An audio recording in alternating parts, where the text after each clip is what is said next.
So actually, there we go. Hey, Jackie, how are you?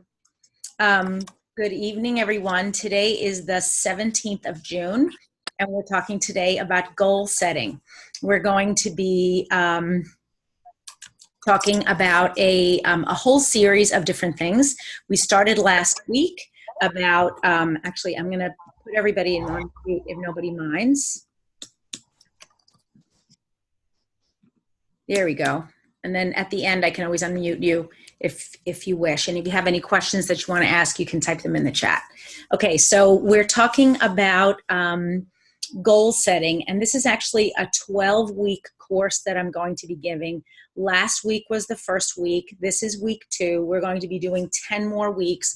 I'm just doing this during the summer because I want to make sure that everyone clearly understands that it's important for us to be setting goals for ourselves during the summer months.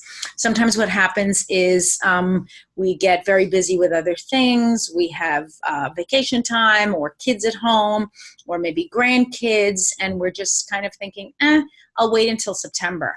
But in this particular business, you really are better off if you take some time during these months, June, July, and August, and really kind of sharpen your saw and begin to increase your skill level, because it is going to help you in the long run.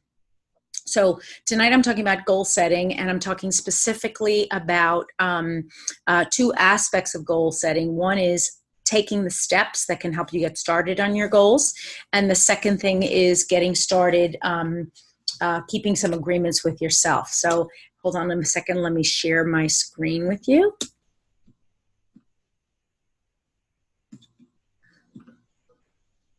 There we go. I'm actually going to shrink this.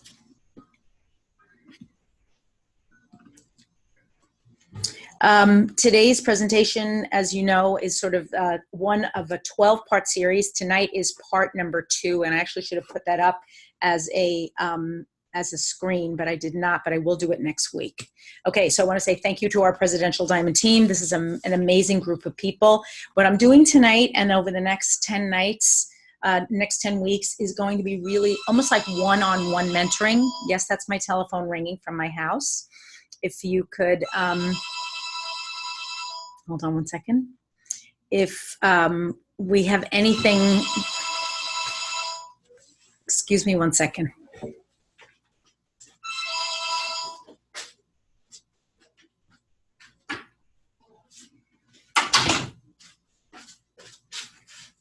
There we go. That should be a little bit better. Sorry. If you have anything that you need to ask or anything you want to bounce off me in the time between our calls, absolutely, please shoot me a message. The other thing is, this is sort of like a mentoring session. We don't usually get to do small calls like this. Many of the calls that I'm doing now have 50 or 100 people on them. It's really hard to get to everybody's questions, but my goal is really to answer any questions that you're going to have. Okay, so plan your year, design your days, and achieve your biggest goals. I'm talking about a couple of the steps that we talked about last week, because I think it's going to make it more clear to some of you who weren't on the call last week, and those of you who were, please bear with me. So we're talking about annual goals, but we're specifically talking about 3-month goals. So the 3-month goals, meaning June, July, and August. You want to set powerful goals so you can start the process for achieving them. Number 1 reason people fail to achieve their goal is actually lack of visibility, and which is a crazy statistic. People set goals all the time. They even write their goals down. But I've heard of many people who will write their goal down on a piece of paper or on a Post-it note and stick it on their mirror, and you know what happens. The glue flies away, or they wash their mirror and then the goal is gone. Just writing your goals down is not really enough, and we're going to talk about that in a minute. This is the book that I am using. It's actually called A Focus Planner. And the gentleman who developed this particular planner is called Michael Hyatt. He's really an interesting guy. I had resisted getting this particular planner, but it has been well worth whatever I've paid for it. And we're going to pace through some of the ideas that he talks about, but full credit really goes to him. Okay, step number 1, what are your goals for the remainder of 2019? When we're setting goals also not just for these 3 months, we're also setting goals for the next 12 months, but with the idea that we're going to be able to knock off some really good things in the next 90 days. Step 2 is you're going to list your goals. And you want to put those goals into different categories, whether the category is spiritual, intellectual, so you want to learn something, maybe you want to take a course, emotional, maybe you're having difficulty with anger or frustration or sadness, and you want to bring that under control for yourself. A physical goal, this can be exercise or weight loss or any type of physical goal, really, lifting weights or doing a specific type of exercise. Marital or relationship goals, parental goals, if you happen to be a parent. Social goals. Do you want to try to have invite people over during the summer, or go out more with your significant other, or make more time for your children, or just be a more social person? Vocational goals, of course, these are our work goals. And then our avocation.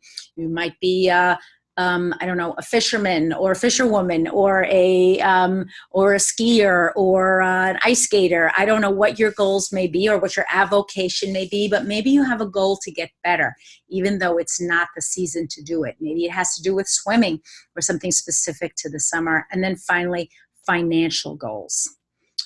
Goals need to be in the SMARTER format. Now, this has come up a couple of times this week, so I'm going to ask you to please take a screenshot of this.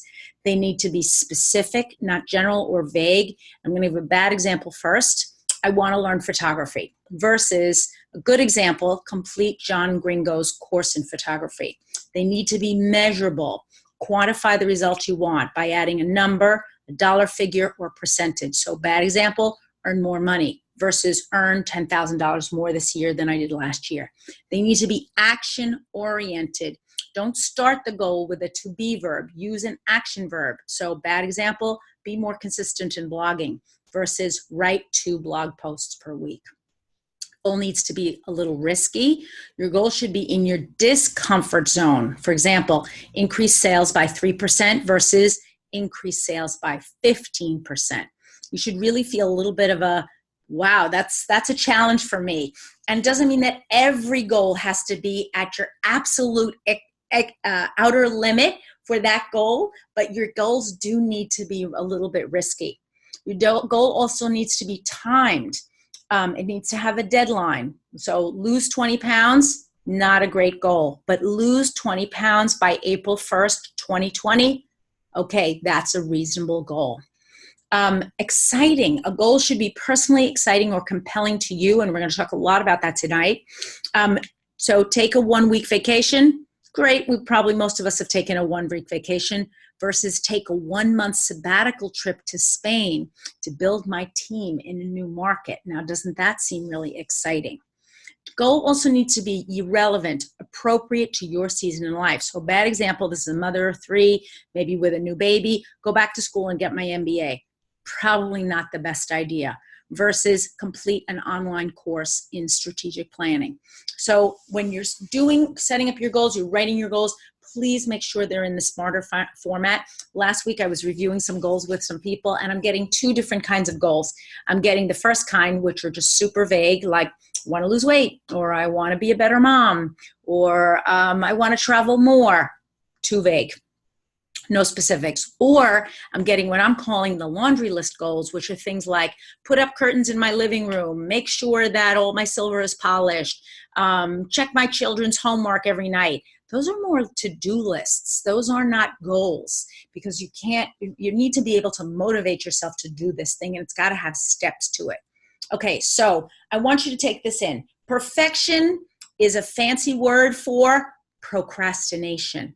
If you don't get started on your goal, if you're always worried, oh, am I doing it right? Did I write it up the right way? Did I type it? Did I put it in colors? It's never going to be perfect, folks. Your goal has to be in this whole process. Just get it done. Get your goals on paper and start pursuing them. Because if we wait until we're ready, just like when you're waiting to have a family, don't wait. Do it now. Okay. Goals should be of one of 2 types: an achievement goal, which is a one-time accomplishment. For example, completing a project, paying credit cards, doing your personal best in a half marathon, or a habit goal, something that you can track each day. And you're going to try to track those goals on some sort of a streak tracker. And I'm going to show you the pages that I use to actually write out my goals. The 2 pages that I'm going to show you are actually taken directly from an example that Michael Hyatt provided. They are his examples, but they're so well written out that I actually took screenshots of them and I want to show them to you. My goals are a little bit different, but I'm happy to share them with you. Okay, so let's look at first a habitual goal. So step number one, you can see it's a little bit fuzzy, but you should be able to read that. A goal in the smarter format. So his goal is to fill out his daily pages as part of his morning ritual for 90 days starting March 1st, 2018. By daily pages, he basically means he has a calendar or some sort of an event planner that every morning he's going to get up and he's going to fill those in, and he's not going to let his day just wander. And so he's going to start on a certain day, and he's going to do that for 90 days. Step number two are his key motivations. And he has, in this particular case, he has 3 key motivations. Number one is because he wants to achieve his goals this year. Number two is because I don't just want to get things done. I want to get the right things done. And 3, because I want to be more focused. Now, some people would actually say, because I to be more focused as their goal, but that's not the goal. The goal has to be something that you can actually measure. So what I'm getting from people is, I want to be more focused. Nope, that's not a goal. You got to pick something that's going to be a habit that's going to help you achieve that goal. Now, the next steps, he has 3 next steps, actually in this case 2 next steps. One is fill out my daily pages to my morning ritual. Okay, so the daily pages, again, working with his calendar. And number 2 is leave my planner open to tomorrow's pages on his desk as part of my workday shutdown ritual. So at the end of the day, he's going to leave his planner open so that in the morning he sees it first thing. Now, is this something we could all do? Open up our planner, leave it open for the next morning so that when you open your eyes, there it is on your nightstand, or there it is on your kitchen counter. There's no avoiding it. There's the thing that you really need. Okay, so number 2 is, last one is your reward. Buy a new, in his case, he wants to buy a new leather cover for his planner. Now for him, that's a great reward. And we're going to talk a little bit about rewards and why they're important. The other thing that I'm hearing, especially from women, is I'm going to have the reward of having done a good job. No, no, no, that is not a reward. A reward has to be something tangible, and it does not have to be expensive. I'm going to talk to you about some of the rewards that I'm setting for myself, but I want you ladies to think about what would be a good or fun or exciting reward for you. And finally, you need some sort of a streak tracker. How are you going to keep track of that you're actually doing this? Now, you could print out a traditional calendar. You could get a traditional calendar just about anywhere. I get them all the time from my church and from the post office gives them out sometimes. Get a calendar, cheapo calendar for 2019, and just start crossing off the days. And every day you fill out a habit, boom, put a slash mark. But in this particular example, he's using his own planner, the one that I'm using, the Focus Planner, and then crossing off the streaks on the bottom. So when you're talking about a habitual goal, you're talking about going through and having a streak. Okay, now, first let's talk about key motivations. When you're writing out your key motivations, and you could see clearly what he was writing out before, you want to write them right below your goal or right near your goal so you can see them on a regular basis. So first you're going to write your goal in the smarter format, then you're going to write down your top 3 motivations. These should be short statements that clearly identify why you want to achieve your goal. Because you could tell me you want to lose 20 pounds, but if you haven't clearly spelled out what the motivations are, really that goal is not going to stick. And it could be anything. It could be something serious, like I have a health problem, and the doctor told me if I lose 20 pounds, it's going to be greatly eased. Or it could be something frivolous, like I sometimes have frivolous things. I want to lose 20 pounds because I love my blue pants and right now they're too tight, but it doesn't matter. If it's motivating to me, that's what really counts. The other thing is why is this goal important to you? So the motivations that I have for my goals may be completely different than what you have for your goals. What's good about seeing those examples that Michael Hyatt did, it allows you to really see how he spelled out each step. And then finally, rank your motivations. So if your number one motivation is to wear a certain dress or an outfit, maybe for a wedding or an upcoming event, or if you're getting married or your kid is getting married, you want to look great in those photographs, put that as your number one motivation, and then have motivations 2 and 3. The other thing are your next steps. These are the things that are going to help you to break down the goal and get started on it. Because honestly, ladies, we tend to break agreements with ourselves all the time. In fact, we are the first people that we break agreements with. We make a promise to ourselves and then we break it. But instead of making a promise, let's actually set a goal and then walk ourselves through the goal. So next steps. You want to write down at least 2 steps, but probably 3, you need to achieve your goal. And these should be the first steps that you're going to take. So if your goal meets the smarter format, it's going to be risky, right? But your next step should be squarely in your comfort zone, but that will move you incrementally forward on your goal. So for example, lose 20 pounds. We're going to go back to that again. Maybe step 1 is drink water every day, or put my water bottle on the counter so I remember to fill it every morning. That can be a key step that's not hard to do. Maybe the second one could be lay out my gym clothes so I remember to go to the gym first thing in the morning. And the third thing might be hang the outfit that I really want to wear to the wedding that doesn't fit that well right now in a prominent place so that I can see it every morning.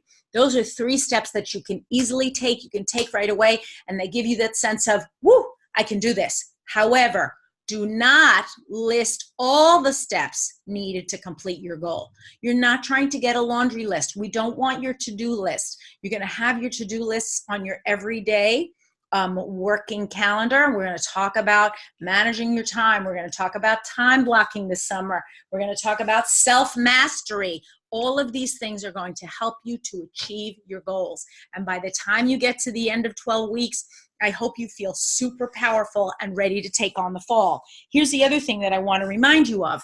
There's a very strong possibility that we will have a BOGO week sometime in July. Well, what does that mean? If you have begun your goal setting process and started taking steps to really manage yourself, how much easier is it going to be for you to take in new information and manage new information? It's going to be so much easier. And if one of your goals happens to be either to perhaps grow your power of 3 bonus, or maybe achieve another rank, or maybe increase the volume of your team by a certain amount, or increase your enrollments on a monthly basis. Each one of those things will be helpers to when the time for BOGO week comes, you'll be easily able to say, okay, these are how many BOGOs I need, and so on and so forth. So don't run the risk of listing all the steps, because things can come up like BOGO week, but you want to make sure you have the first 3 steps at least ready to go. Okay, now here's an example of an achievement goal. He is actually writing a manuscript for a book, but this could be anything from writing a blog to having a podcast. It could be something running a marathon or half marathon, any type of achievement goal that has a finite date. Once that thing is done, it is done. You're not going to go back and rewrite the same book or rerun the same marathon. That will have passed. You can have another goal, but this is a finite achievement goal. So goal number 1, goal in the smarter format. And here it's complete the manuscript for his Free to Focus book by March 31st, 2018. Very clear. His key motivations are in order: because it will establish my authority in the productivity space, because it will expose more people to the Free to Focus message, and because it will solidify and clarify the Free to Focus message. Now, couldn't you do something just like that? Maybe you want to send out an email campaign to your team. Maybe you want to write up some blog posts, or you want to post more consistently on Facebook. Is this something that you could do? An achievement goal. The next steps for him are give direction to Joel for research. So that's somebody he evidently works with.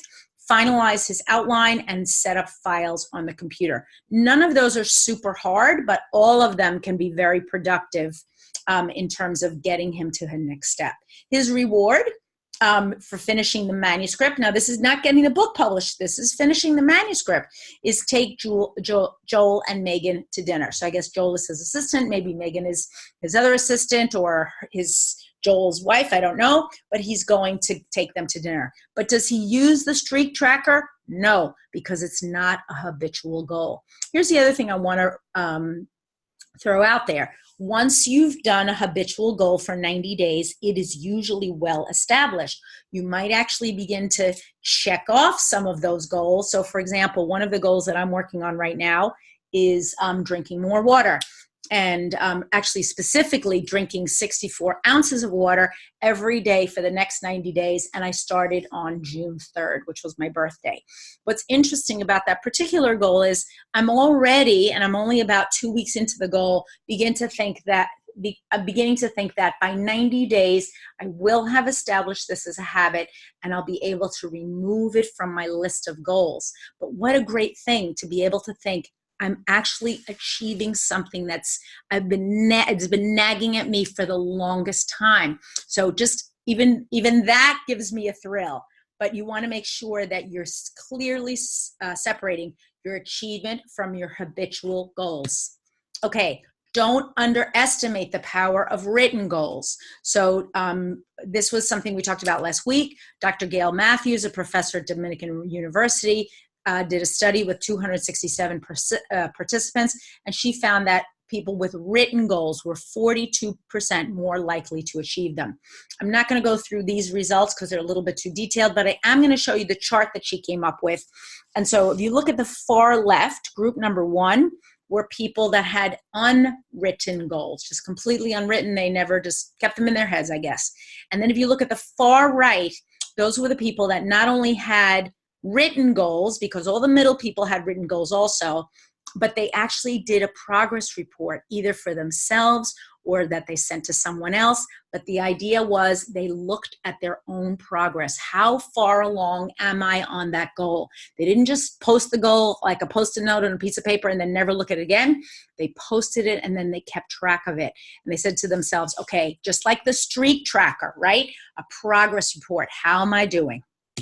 Okay, written goals are more powerful, it's true, than thought about goals, but you're fooling yourself if you think you're suddenly going to achieve a goal because you write it on a piece of paper and then walk away and forget it.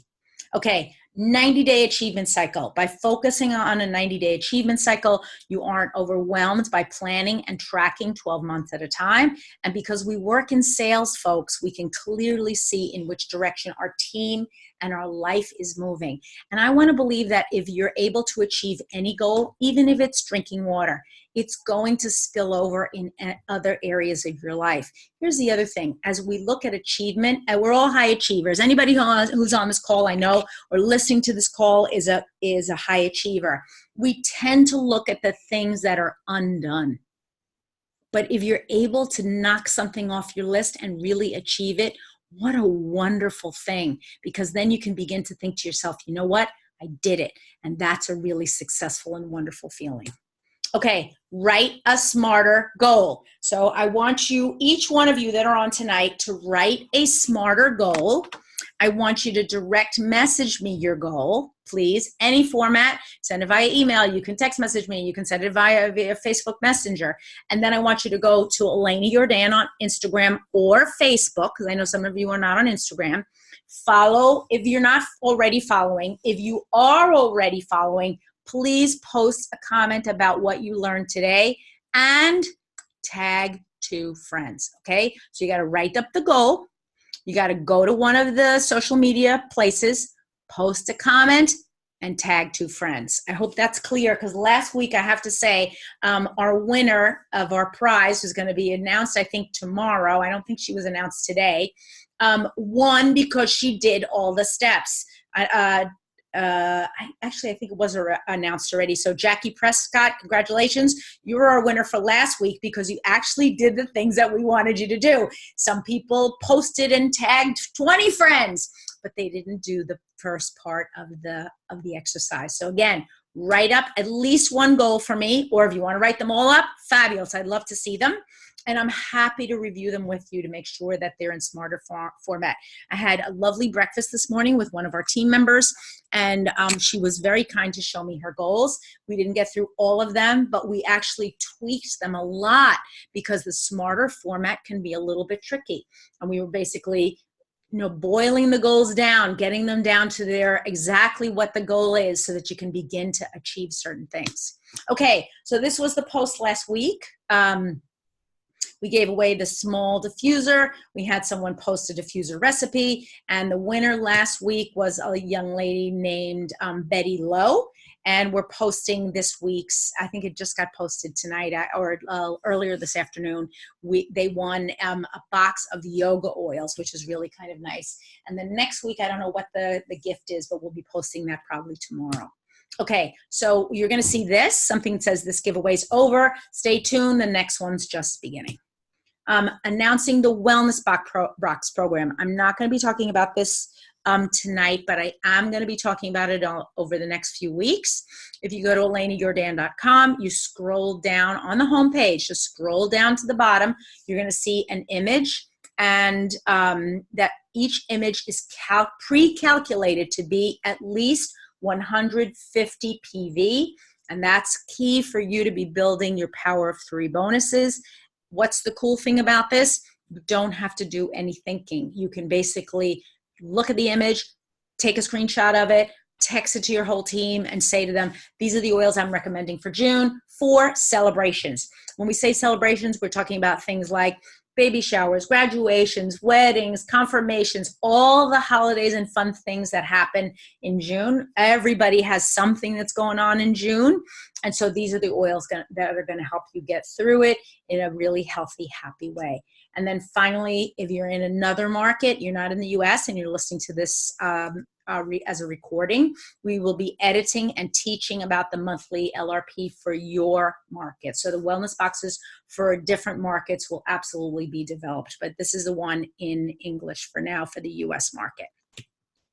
Remember, you are amazing no matter what I'm telling you, whether you're listening to me or not.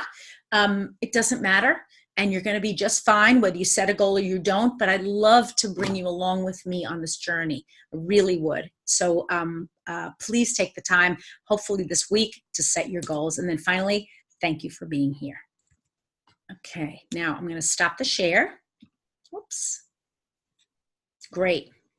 And do we have any questions? What kind of questions do you have? Anybody? See, there's one person who commented in the chat. Let me see if I can see that. You can write it down. Oh, Jackie, our winner. Okay. Oh, can I mute? Hold on a second. Unmute. There we go. There we go. Shoot. Tell us. Hi, Elena. Hi. Just really quickly, can you share with me again the things you want us to do on Instagram one more time? Sorry. So you're going to direct message me the goal. Then you're going to follow on Instagram or Facebook. If you're not an Instagram person, either one is fine. And then if you're already following, you're going to comment and tag 2 people.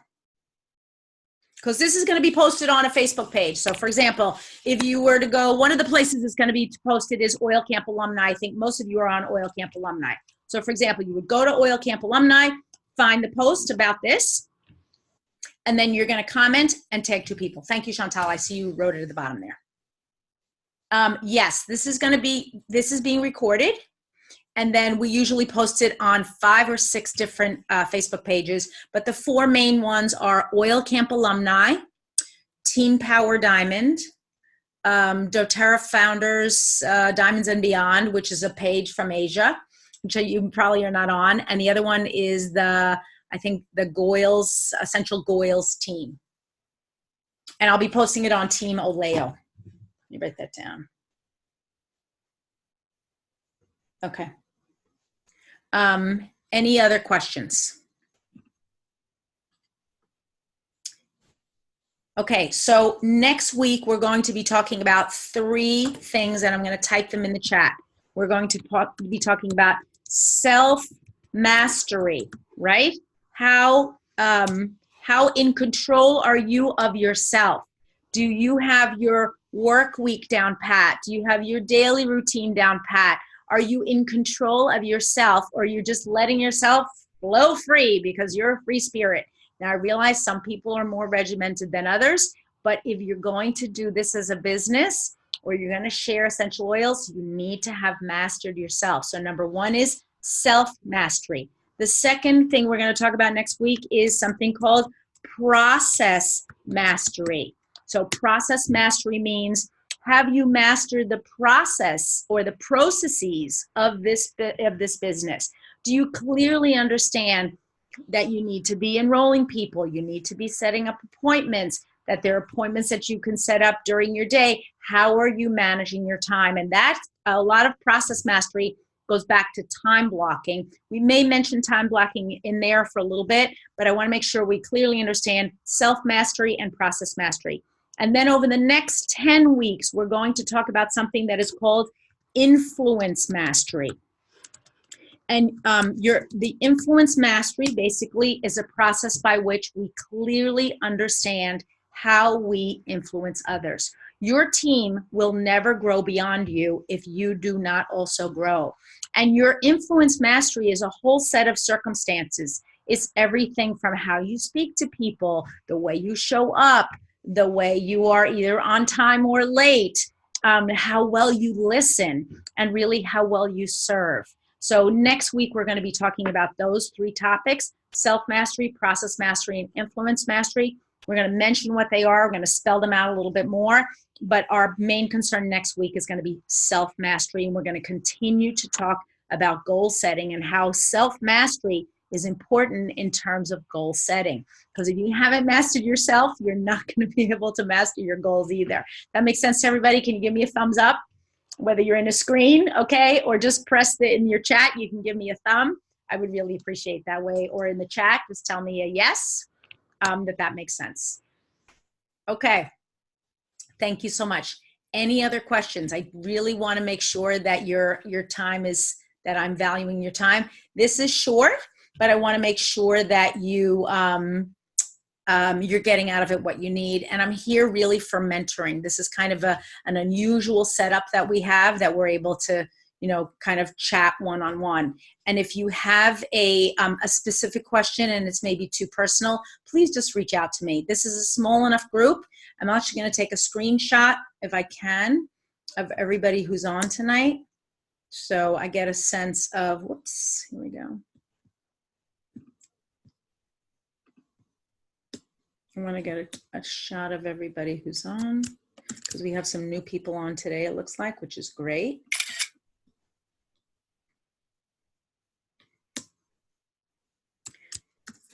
Any questions? Anyone have a question that they want to mention to me? And we all know, look, I don't think I'm telling you anything that you haven't heard before, but I feel like this summer is the time for us to really begin to do that. Once September hits, we're super busy again. Kids go back to school. We've got convention. The holidays are coming. Everything just speeds up. For those of us who live in the Northern Hemisphere, the temperature's changing. We're changing clothing. Everything goes into gear once September happens, right? It's just a different time. Now things are kind of a little bit slowed down, a little bit less frenetic. Even moms that are homeschooling. I know some moms are homeschoolers 12 months out of the year. But even homeschooling moms are telling me, yeah, you know what? I'm going to take a break this summer, and maybe I'm going to do it next month, but I am going to take a break with my kids. So this is your time to really begin to cement your relationship with yourself and get something done that you want to do, right? Honor your relationship honor your bargains and the promises that you've made to yourself, because that feels so good when you do something for yourself. Okay, anybody? I see your beautiful faces there. You all look terrific. I'm so happy to see you. Even if I'm just looking at your picture, I'm really happy to see your smiling faces. And I'm so happy that you're joining me on this journey. So we'll be back next week, same time. Again, about a half an hour, no more, no less. DM me during the week if you need me, if you have any questions. And thank you so much for being here. I'm going to be praying for you all week. So have a wonderful week. Bye-bye now.